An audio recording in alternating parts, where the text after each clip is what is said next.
Hikayat si miskin. Karena sumpah batera Indra, seorang raja keindraan beserta permaisurinya dibuang dari keindraan sehingga sengsara hidupnya. Itulah sebabnya kemudian ia dikenal sebagai si miskin. Si miskin laki dengan rupa kainnya seperti di mama anjing itu berjalan mencari rezeki berkeliling di negeri antah berantah di bawah pemerintahan Maharaja Indradewa. Kemana mereka pergi, selalu diburu dan diusir penduduk secara beramai-ramai dengan disertai penganiayaan, sehingga bengkak-bengkak dan berdarah-darah tubuhnya. Sepanjang perjalanan, menangislah si miskin berdua itu dengan sangat lapar dan dahaganya. Waktu malam tidur di hutan, siangnya berjalan mencari rezeki. Demikian seterusnya. Ketika istrinya mengandung 3 bulan, ia menginginkan mangga yang ada di taman raja. Si miskin menyatakan keberatannya untuk menuruti keinginan istrinya itu, tetapi istri itu makin menjadi-jadi menangisnya. Maka berkatalah si miskin, "Diamlah, Tuan, jangan menangis. Biar Kakanda pergi mencari buah mempelam itu. Jikalau dapat, Kakanda berikan kepada Tuan." Si miskin pergi ke pasar. Pulangnya membawa mempelam dan makanan-makanan yang lain. Setelah ditolak oleh istrinya, dengan hati yang sebal dan penuh ketakutan, pergilah si miskin menghadap raja memohon mempelam. Setelah diperolehnya sangkai mangga, pulanglah ia segera.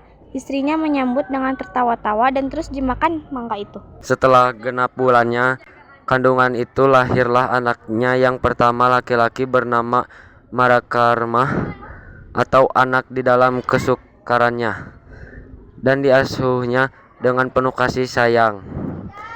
Ketika menggali tanah untuk keperluan membuat teratak sebagai tempat tinggal, didapatnya sebuah tajau yang penuh berisi emas yang tidak akan habis untuk berbelanja sampai kepada anak cucunya. Dengan takdir Allah, terdirilah di situ sebuah kerajaan yang komplit perlengkapannya. Si miskin lalu berganti nama Maharaja Indra Angkasa dan istrinya bernama Tuan Putri Ratna Dewi. Negerinya diberi nama Puspasari. Tidak lama kemudian lahirlah anaknya yang kedua, perempuan, bernama Nila Kesuma. Maharaja Indra Angkasa terlalu adil dan pemurah sehingga memasyurkan kerajaan Puspasari dan menjadikan iri hati bagi Maharaja Indra Dewa di negeri antah berantah.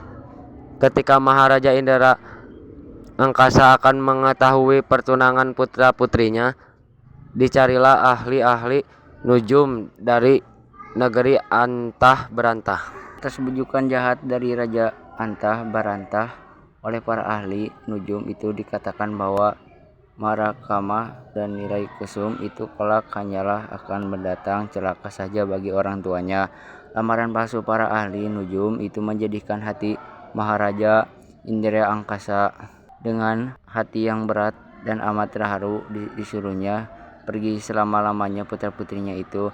Tidak lama kemudian sepeninggalan putra-putrinya itu, negeri Puspasari musnah terbakar. Sesampai di tengah hutan, Marakama dan Nila Kusum berlindung di bawah pohon beringin.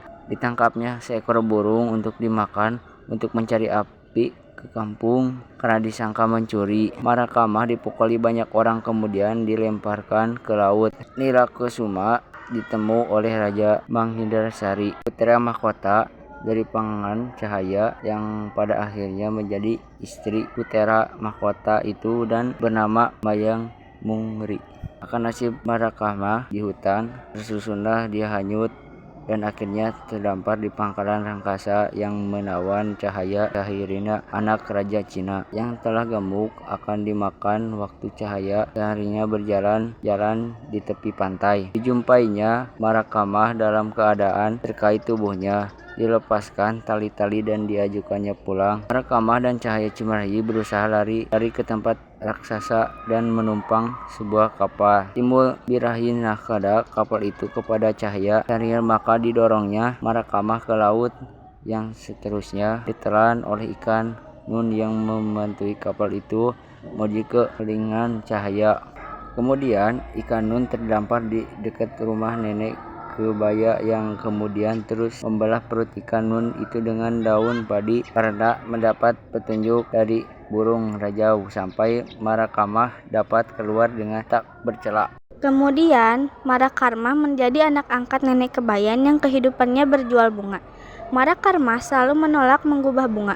Alasannya, gubahan bunga Marakarma dikenal oleh cahaya Cairani yang menjadi sebab dapat bertemu kembali antara suami istri itu. Karena cerita nenek Kebayan mengenai putra Raja Mangindarasari menemukan seorang putri di bawah pohon beringin yang sedang menangkap burung. Taulah Marakarma bahwa putri tersebut adiknya sendiri, maka ditemuinyalah nahkoda kapal yang jahat itu dibunuhnya. Selanjutnya, Marakarma mencari ayah bundanya yang telah jatuh miskin kembali. Dengan kesakitannya, diciptakannya kembali kerajaan Puspasari dengan segala perlengkapannya seperti dahulu kala. Negeri Antah Berantah dikalahkan oleh Marakarma, yang kemudian dirajai oleh Raja Bujangga. Akhirnya, Marakarma pergi ke negeri mertuanya yang bernama Maharaja Malai Kisna di Mercu Indra dan menggantikan mertuanya itu menjadi Sultan Mangindarasari menjadi raja di Palingglam Cahaya.